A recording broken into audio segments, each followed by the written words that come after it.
वृश्चिक राशि वालों के लिए कैसा रहेगा ग्रहों का योग? ओम मनोजवम मारुतुल्लवेगम जितेन्द्रियं बुद्धिमतां वरिष्ठम वातात्मजं वानरयूत मुख्यम श्री रामदूतम शरणं प्रपद्ये। नमस्कार, स्वागत है आपका आचार्यवाणी में। मैं आचार्य विक्रमादित्य आपके साथ हूँ। ग्रहों का योग बड़ा विशेष बनता है और उन्हीं ग्रहों के प्रभाव से हमारे जीवन में भाग्य बन जाता है। 2024 आरंभ हो चुका है वृश्चिक राशि वालों। आपकी राशि के अनुसार से यदि हम बात करें तो आपके लिए बड़ा महत्वपूर्ण योग बनने वाला है। ये 2024 जो है ना, ये शनि का योग है। शनि का खेल है इस सारे पूरे 2024 में, क्योंकि शनि महाराज जो है वो आपकी राशि के अनुसार से देखें तो योग कारक भाव में बैठे हुए हैं और कई सारे इंपॉर्टेंट योग बना रहे हैं आपकी राशि के अनुसार से। साथ साथ आप ये समझें कि आपकी राशि के स्वामी मंगल हैं और जो अभी संवत आरंभ होगा उसमें राजा रहेंगे मंगल और मंत्री रहेंगे शनि। और शनि का ही वर्ष है पूरा का पूरा, अंग्रेजी कैलकुलेशन के हिसाब से देखा जाए तो 2024 में कई घटनाओं में आपको शनि मंगल का टकराव होने की स्थिति बनेगी। तो आपको बहुत सदकर चलना होगा, बहुत सद के चलना होगा। हल्की सी कुताही कहीं ना कहीं कष्ट देने के योग बना सकती है।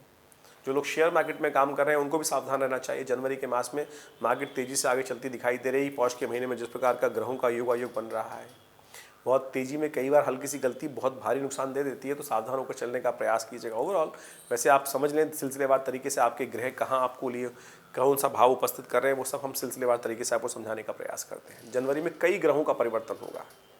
बुध परिवर्तन की तरफ जाएंगे, बुध पहले मार्गी होंगे, फिर राशि परिवर्तन करेंगे, सूर्य परिवर्तन की तरफ जाएंगे, मंगल में परिवर्तन होने का योग बनेगा।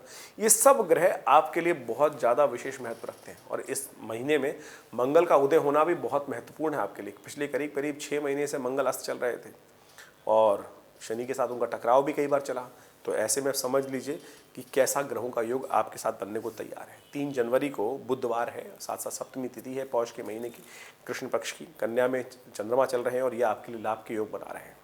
ऐसे में कुछ खास उपाय कर आप बहुत सुंदर तरीके से लाभ को बहुत सुंदर कर सकते हैं। लाभ की स्थिति में तो हैं ग्रह, लेकिन जो ग्रहों का योग बन रहा है वो कहीं ना कहीं थोड़े खर्चे बढ़ा रहा है। तो खर्चों का ध्यान रखते हुए कार्य करना है। खर्चे आपको बेहनता परेशान कर सकते हैं। धन आने और जाने दोनों के योग बन रहे हैं। लाभ की स्थिति है, लेकिन लाभ की उम्मीद में कहीं बहुत ज़्यादा बियॉन्ड खर्चे ना कर दें, इस बात का ध्यान रखते हुए आपको कार्य करना चाहिए। सर्वार्थ सिद्धि योग विद्यमान है। नए कार्यों को करने के लिए दिन अच्छा है। दोपहर को 2:46 के बाद से लेकर शाम तक मुहूर्त रहेगा, उसमें लाभ ले सकते हैं। नए कार्यों को आरंभ करने का सुंदर योग बना सकते हैं। उपाय, भगवान गणेश का स्तवन करें। इस दिन सबसे सुंदर है बुधवार का दिन, गणेश का दिवस। गणेश जी के मंदिर में जाकर उन्हें दूर्वा अर्पित करें और उनके पूजन करें। ओम गंगणाधिपतये नमः इस मंत्र से उनको पूजन करें, सुंदर रहेगा। 4 जनवरी को भी ग्रहों का योग ओवरऑल आपके लिए अच्छा दिखाई देता है और उस दिन भी ग्रहों का ग्राफ अच्छा रहेगा। बट थोड़ा सा ध्यान यही रखना है, खर्चे बेनता नहीं रहने चाहिए।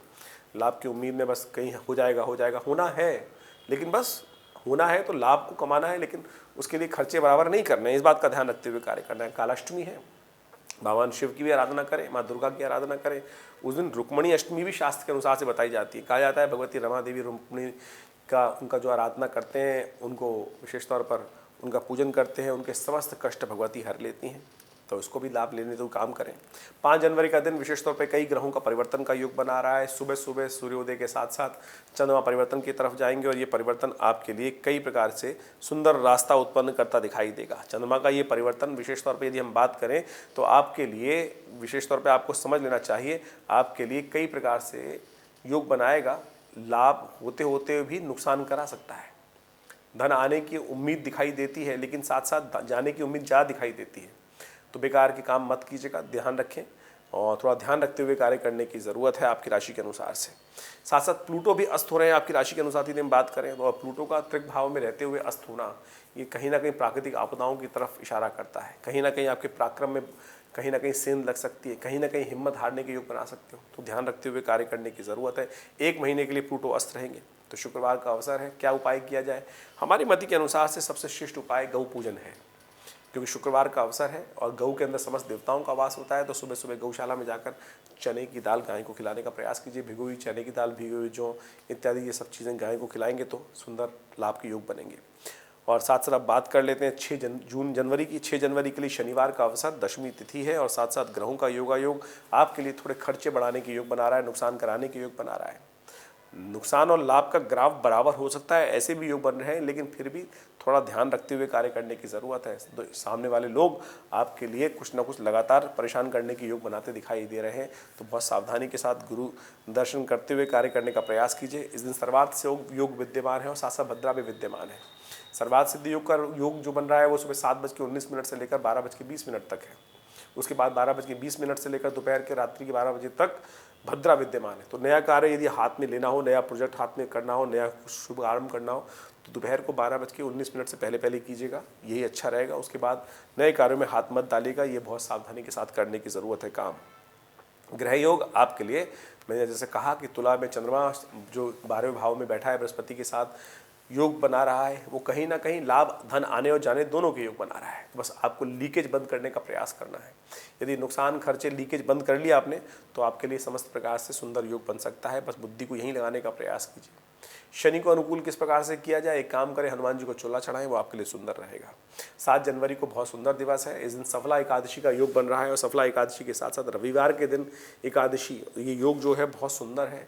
तो इसके द्वारा यदि सफल होना चाहते हैं जीवन में, तो समस्त प्रकार से भगवान विष्णु की आराधना करें। ओम नमो भगवते वासुदेवाय, इस मंत्र का यथाउचित भाव से जप करें, भगवान विष्णु का पूजन करें। हमने भी विवेकानंद योगाश्रम में स्थित सुंदर तिथि में विष्णु यज्ञ का सुंदर कार्यक्रम रखा है, तो आप भी उसमें सम्मिलित हो सकते हैं। सुबह 8 बजे से लेकर करीब करीब 10, साढ़े 10, 11 बजे तक ये कार्यक्रम चलेगा। भंडारा होगा सुंदर तरीके से, विष्णु जी का निमित्त यज्ञ होगा। शास्त्र कहते हैं यज्ञो वही विष्णु, तो भगवान विष्णु के निमित्त सुंदर तरीके से कार्य करते हुए करें। और साथ साथ ग्रहों का योगायोग भी है। करीब शाम को 4 बजे के आसपास चंद्रमा परिवर्तन की तरफ जाएंगे और ये आपके लिए बड़ा उन्नति का योग बनाएंगे। और यदि भगवान विष्णु का आशीर्वाद मिल जाए तो कई प्रकार के आप परिवर्तन का योग स्वयं बना सकते हैं। साथ साथ बुध का परिवर्तन का योग भी चल रहा है। बुध भी धनु राशि में जाएंगे और ये आपके लिए अच्छा है। कहा जाता है कि बुध का परिवर्तन आपके लिए महत्वपूर्ण क्रिय विक्रिय ट्रेडिंग में कुछ इंप्रूवमेंट करने के योग बना सकता है। तो ऐसे में भगवान विष्णु का पूजन करें, वो सबसे श्रेष्ठ उपाय है। जो विवेकानंद योगाश्रम में जो यज्ञ हो रहा है उसमें यदि सम्मिलित होना चाहते हैं तो नंबर्स आपके सामने स्क्रीन पर हैं, तो उसमें अपने नाम से आहुति दिलवाने के लिए, सुंदर तरीके से व्यवस्थाओं को जानने के लिए आप फ़ोन पे संपर्क साध सकते हैं। 8 जनवरी को सोमवार का अवसर, द्वादशी तिथि, ग्रहों का योगायोग आपके लिए अनुकूल है। नए विचारों को परिवर्तन करने वाला है, लेकिन चंद्रमा थोड़े क्षीण है। ऐसे में चंद्रमा को थोड़ी शक्ति देने के लिए आपको लगातार प्रयास करना पड़ेगा। शिव का ध्यान करें, शिव का अभिषेक करें, दूध और चावल शिव पर अर्पित करें, सब शुभ होगा। सर्वार्थ सिद्धि योग 7 में विद्यमान है, जो 7:19 से लेकर रात्रि तक योग बना रहेगा। नए कार्य आरंभ करने से सुंदर, नए प्रोजेक्ट हाथ में लेने के लिए, बहुत सारे लोग नए नित्यप्रति काम करते रहते हैं, प्रोजेक्ट हाथ में लेते रहते हैं, तो सुंदर मुहूर्त है, उसका लाभ लीजिए, करिए, सुंदर योग बनेंगे आपके लिए। 9 जनवरी को विशेष तौर पर ग्रहों का विशेष योग बन रहा है। उस दिन मास का, साल का पहला प्रदोष पड़ रहा है, वो भी भौम प्रदोष पड़ रहा है। भौम प्रदोष कहा जाता है कि मंगल और प्रदोष का जब योग बन जाए तो उसको भौम प्रदोष कहा जाता है। कहा जाता है ये कष्टों से निवृत्ति के लिए बहुत सुंदर रास्ता होता है। ऐसे में मंगल भी विशेष तौर पर लगातार अस्त चल रहे हैं और हिम्मत कम करने के योग बना रहे हैं, और ऋण से मुक्ति करने का रास्ता जिनको नहीं मिल रहा होता है, उस दिन इस योग में यदि कई प्रकार के मंगल के उपाय कर लिए जाए, पूजा कर ली जाए, तो अद्भुत प्रकार से लाभ के योग बन जाते हैं। एक बहुत सुंदर प्रयोग है सुंदरकांड के अंदर। कहा जाता है विभीषण शरणागति का जो प्रयोग करते हैं, और यदि ऐसे योग में उस का पाठ किया जाए तो बहुत सुंदर तरीके से ऋण मुक्ति के लिए सुंदर रास्ते बन जाते हैं। जैसे विभीषण जी जब रावण के द्वारा त्याग दिए गए तो भगवान की शरणागति में गए, और उसी शरणागति के अंदर जो कहा जाता है कि भगवान राम ने, जो रावण ने अपना राज्य प्राप्त किया था 10 शीश देने के बाद, विभीषण जी को भगवान ने केवल शरणागति प्राप्त करने के निमित्त, उनके चरणों में जाने के निमित्त, उनसे प्रसन्न होकर समस्त लंका का राज्य उनको राजा बना दिया था, संकोच, सरल भाव से। तो आप भी समस्त प्रकार से कष्टों को दूर करने के लिए सुंदर योग में लाभ ले सकते हैं। ग्रहों का योगायोग एक तरफ और ये उपाय एक तरफ, आपकी राशि के अनुसार से सुंदर रास्ता बन ही रहा है। बस थोड़ा सी हिम्मत की ज़रूरत है, तो हिम्मत करके आज मंगलवार के दिन ये सुंदरकांड का पाठ करें, बैठकर, सुंदर रहेगा। हमने भी आश्रम में शाम को 6 बजे से कार्यक्रम रखा है, सुंदरकांड का पाठ रखा है, हनुमान जी का पूजन रखा है, उनको चोला चढ़ाया जाएगा, आरती की जाएगी, भंडारा रहेगा। आप दिल्ली में हमारे आश्रम में भी उसमें सम्मिलित हो सकते हैं। शाम को करीब करीब 6 बजे से ये कार्यक्रम रहेगा, रात के 9-10 बजे तक आप आइए, कल्याण के योग बनेंगे। जो लोग दूर हैं वो भी अपने स्थान को प्राप्त करने के लिए सुंदर तरह से व्यवस्था बना सकते हैं। देखिए, एक बात का ध्यान रखिएगा, 9 और 10 तारीख को ज्येष्ठ और मूल नक्षत्र विद्यमान रहेगा। जो लोग ऐसे में जन्म लेंगे, इन दोनों तिथि में घर में जन्म ले रहे हैं, उनके माता पिता को ध्यान रखना चाहिए कि बच्चों की मूल शांति अवश्य करा लेनी चाहिए। हमने बहुत सारी जन्मपत्री देखी जिसके अंदर ऐसे योग बन रहे थे कि बच्चे के जातक के ग्रह बहुत सुंदर है लेकिन लाभ नहीं दे रहे हैं। जब देखा तो उसमें मूल शांति नहीं हुई थी, मूल में बच्चा जन्म लिया हुआ था। जब पूछा मूल शांति कराई थी, बोले नहीं हमारे घर में कोई मानता नहीं है।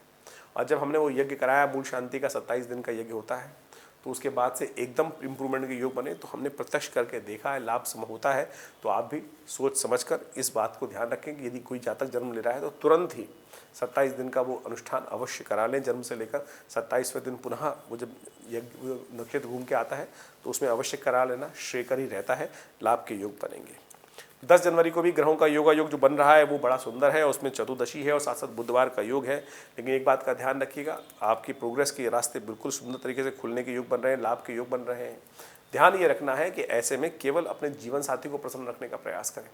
यदि जीवन साथी आपसे रुष्ट हुआ ना तो ग्रहों का कष्ट आपके ऊपर कष्ट दे देगा। तो ध्यान रखना है कि इन दिनों विशेष तौर पे जीवन साथी को यथाउचित भाव से प्रसन्न रखते हुए कार्य करें तो आपके लिए अच्छा रहेगा। भद्रा विद्यमान है, सुबह 9:22 तक। कोई नया कार्य आरंभ करना हो तो 9:22 बाद ही कीजिएगा, उससे पहले उससे बचते हुए कार्य करें, अन्यथा परेशान हो सकते हैं। तो ग्रहों का योगायोग क्या खेल आपके साथ खेलता है, वो ग्रह ज्योतिष विज्ञान के द्वारा, ज्ञान के द्वारा बहुत अच्छे से समझा जा सकता है। और उसके द्वारा यदि समझते हुए कार्य का रास्ता पकड़ेंगे तो कल्याण के योग बनेंगे। यही ज्योतिष का चमत्कार है। और आपके मन में कोई प्रश्न चल रहा हो तो चिंता ना करें, हमारा ये कार्यक्रम आपके लिए है। फ़ोन नंबर्स आपके सामने हैं, आश्रम की बहुत सारी गतिविधियां हैं, उनके द्वारा आप लाभ ले सकते हैं।